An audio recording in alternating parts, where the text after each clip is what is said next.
Karibu tena mtazamaji wetu wa FGA TV kwenye kipindi chako namba 1, kipindi cha Sport Recap, kipindi ambacho kinakuangazia tetesi, matokeo ambayo yamejili kwenye viwanja vyote Tanzania na nje ya Tanzania. Lakini kubwa zaidi, leo hii tutaenda kuangazia michezo ya jana. Azam shida ni nini? Simba shida ni nini? Kwa maana tunajua ni miongoni mwa vilabu ambavyo wengi walikuwa wanaamini vitapata matokeo. Ila sitakuwa peke yangu kwenye recap, nitakuwa na mchambuzi wetu Neema Kayugwa. Naomba tuwe wote mwanzo hadi mwisho wa Sport Recap. Karibu sana.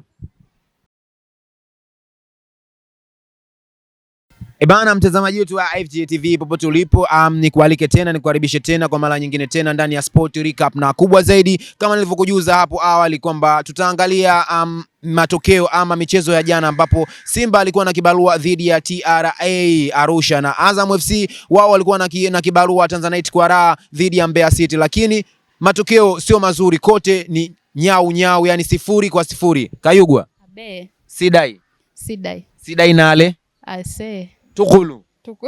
Ebana Wamasai wote Sidai. Kayugwa, tunarudi kwenye sports. Simba wengi walikuwa wanaamini wanaweza kwenda kupata matokeo kutokana na aina kikosi chao, kutokana na aina ya mwalimu ambao wako nao. Shida nini kwa Simba? Performance, yani kwamba tukianzia kwamba wachezaji hawaperformu vizuri ama wanaperformu vizuri ila timu pinzani na wenyewe wanawakuta wako vizuri. Yote ni majibu. Ukiangalia Simba kwa performance, binafsi yangu kwa mchezo wa jana, tukiongelea tu kwa mchezo wa jana haikuwa sawa. Kuna baadhi ya wachezaji walikuwa wanafanya maamuzi ambayo ni ya kibinafsi. Ukiangalia, lakini pia walikuwa wanafanya vitu ili waonekane wao. Si unaelewa? So hiyo tu imeenda kuwashushia ile kiwango ama kuwapotezea nafasi ya Simba kuondoka na ushindi siku ya jana. Lakini ukiangalia pia tatizo jingine ni hawako kwenye finishing nzuri, kwa maana safu yao ya mbele haiko vizuri katika kumalizia nafasi ambazo zinakuwa zinatengenezwa. Tumeangalia siku ya jana, I think TRA waliwasoma sana Simba, kwa sababu ukiangalia ni muda mrefu tangu wametoka kukutana, wao wamefungwa mabao 3 wakiwa ugenini TRA, lakini baada ya kwenda Arusha na naisi au nadhani pia kocha wa TRA amefanya kazi kubwa sana ya kuisoma Simba jinsi ya kucheza nao, na kweli hilo wamefanikiwa. Ukimwangalia jana Anset Oura pamoja na Libase, jana kuna namna kama walifichwa sana na TRA, kwa maana kila hatua anayoifanya, kila mikimbio ambayo walikuwa wanaifanya Anset Oura pamoja na Libase ilikuwa inafikiwa na mabeki pamoja na wachezaji wote wa klabu ya TRA. Chobwedo, je, ni mchezaji hatari ama ni mchezaji machachari? Kwa sasa hivi unajua Chobwedo amekuja kuibuka, lakini bado performance yake mimi binafsi bado haijakaa kwenye mstari. So kwa sababu Chobwedo ni machachari tuseme, kwa sababu ukiangalia mechi ambazo zimempa jina 5 hazifiki. Binafsi yangu 5 hazifiki. Kwa hiyo bado anahitaji kukua na ile performance ya back to back, means kwamba hata michezo inayokuja ya TRA tuone ile performance ambayo kaionyesha mbele ya Yanga na ameonyesha jana mbele ya Simba. Na ukiangalia kweli jana kwa Simba amecheza kibabage. Hapa mguu anaweka mguu. So tayari alikuwa ameonyesha ubora katika hizi mechi 3-2 hizi ambazo kazicheza, ila binafsi yangu bado hajafika kwenye ile level ya mawinga ambao ni wanapewa ukubwa sana Tanzania. Kwa kumalizia Kayugwa, una Kibabage, una Valentino Nouma, mmoja aanze. Nani anaanza kwenye timu yako? Bado nitampa Kibabage kwa sababu Valentino Nouma tulimuona alikuwa na klabu ya Simba, lakini akudeliver kile kitu. Unahisi ni uwezo ndio ulifanya akaondoka? Ni uwezo, kwa sababu alikuwa nini ya kuperform na akaingia kwenye kikosi moja kwa moja cha Simba katika wakati ambao alikuwepo. Kwa sasa hivi umemwona Kibabage katoka Singida kaingia ndani ya kikosi, kaingia moja kwa moja ka perform na bado anaendelea kuperform.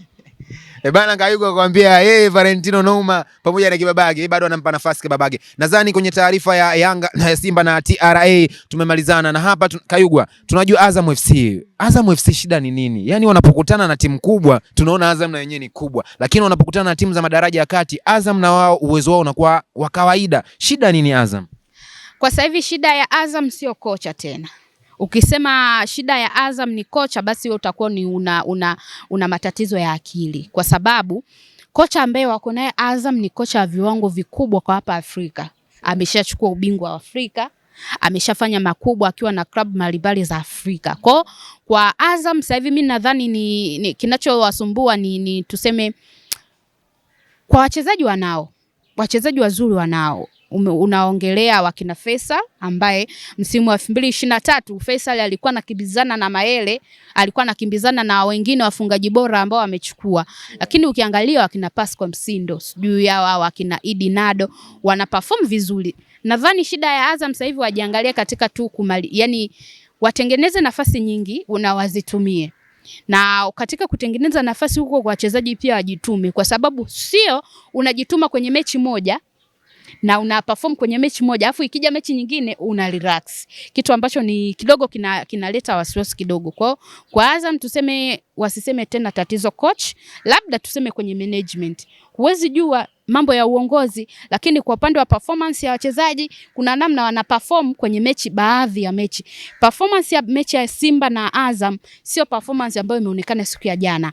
Tumsifie pia Mbeya City kwa siku ya jana. Kocha Meck Maxime, one of the best kocha katika makocha wa kizawa. Meck Maxime amekuwa ni mzuri. Tumemwona ameprove hivyo akiwa na Dodoma Jiji, lakini amekuja kuprove sasa hivi akiwa na Mbeya City. So nahitaji kuona yani ushindani unakuwa hivi, yani pengine uenda miaka ijayo tutoe huu mwaka bingwa akapatikana nje ya Azam, Yanga pamoja na Simba. Dalili ya mvua ni mawingu. Na asubuhi nzuri, yani siku njema huonekana asubuhi. Kwa huu mwenendo wa Simba, mwenendo wa Yanga, mwenendo wa Azam, nani bingwa msimu huu? Mimi nakukazia hapo kwa sababu bingwa bado ukiangalia Yanga bado ana michezo mbele na bado hajakutana na Simba, umeona? Bado hajakutana na hao wengine ambao anaweza akamkazia akapata sare ama akaangusha alama moja kwa moja 3. Kwa hiyo kwa sasa hivi binafsi yangu performance ya vilabu vya madaraja ya kati NBC vinanifurahisha. Na waamuzi?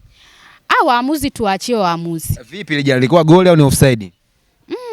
Kwa sababu unajua kitu ambacho watu wengi wanalalamika siku ya jana, offside sio lazima mchezaji ambaye kapewa pasi ya goli awe kwenye offside. Hata yule ambaye hajapata nafasi ya kugusa ule mpira ama kupigwa pasi akiwa ameingilia mchezo nayo inaitwa ni offside. Angalia jana mchezaji wa TRA alivyompigia pasi mwenzie ambaye ilibidi afunge. Hakuwa offside yule, lakini yule kuna mwingine aliingilia mchezo mbele kumsumbua kipa. Binafsi yangu ilikuwa offside.